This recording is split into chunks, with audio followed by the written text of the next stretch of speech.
It's about 10 a.m. on Saturday, December 23rd, 2 days more till Christmas.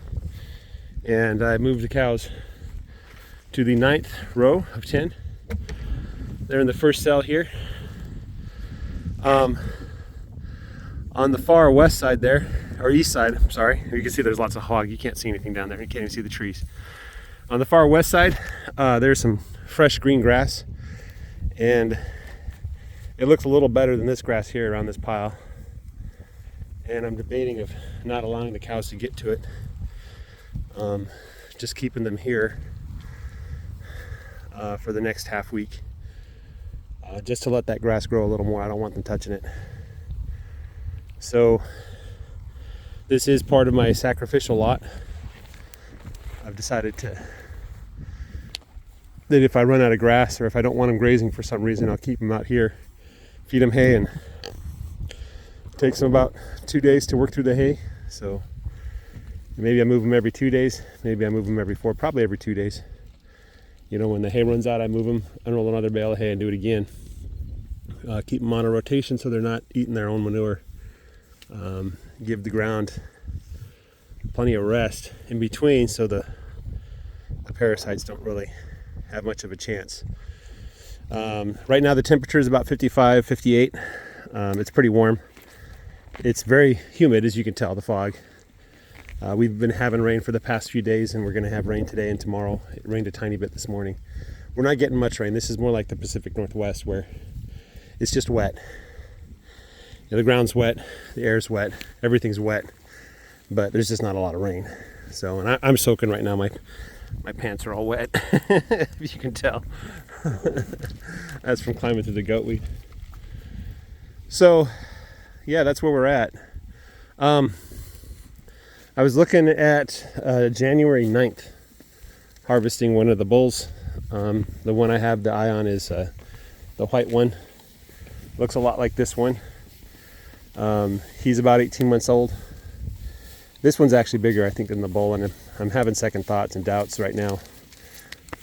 So I will maybe reconsider my actions. I'm wondering why. You know, my bull's almost 2 years old now, and he does not look like a 2-year-old bull. I guess it takes a little longer to mature. There was a little bit of comments about, you know, AI versus getting a bull, a good bull, you know, with good genetics that I want to propagate throughout my flock, my herd here. I'm sorry, I was looking at the duck when I said herd. I meant to say herd, I said flock instead. So my thoughts on that are that I still feel new at this. Keeping a bull is a new experience for me, and so far I haven't been very successful. What is that duck eating? Did it find a worm or something? By the way, I'm seeing worms in my soil. Every time I dig, I see worms. Different kinds of worms than I'm used to seeing, but worms nonetheless. But anyway, the point was this, that I don't feel confident yet investing a lot of money in a bull. I wanted to do experiments with the bull that I have, see if I can keep him off the herd and put him on the herd according to a schedule. I read a comment by...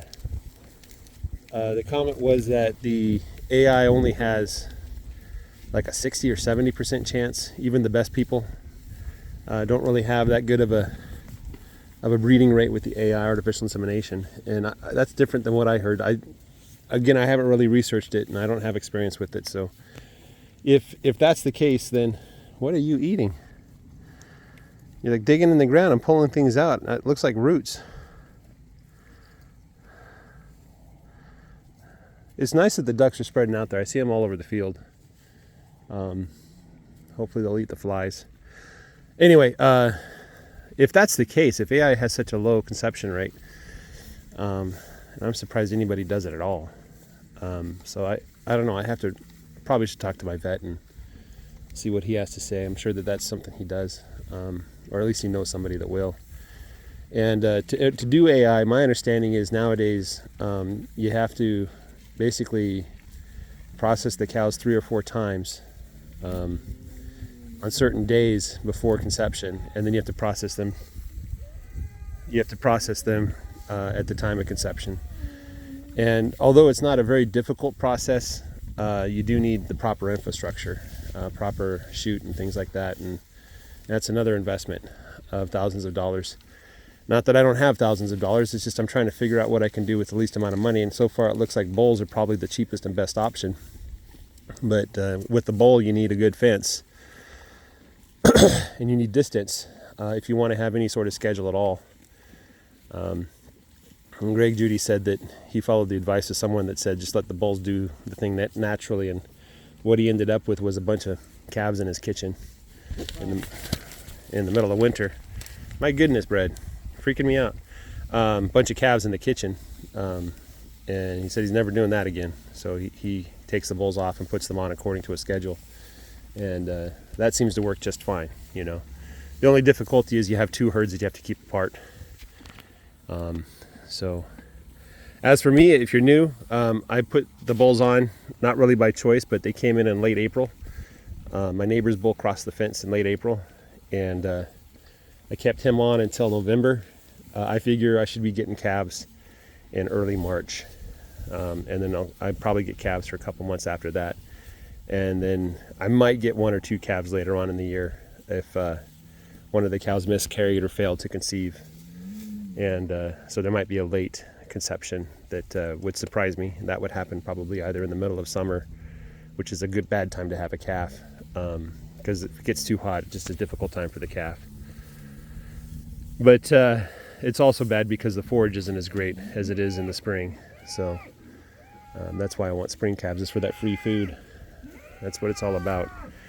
Anyway, not much else to report. I'm just soaking wet. It's damp out here.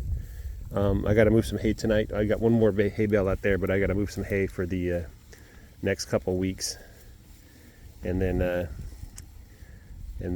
set up, move the bulls, probably move the sheep and the dogs, and that's pretty much it.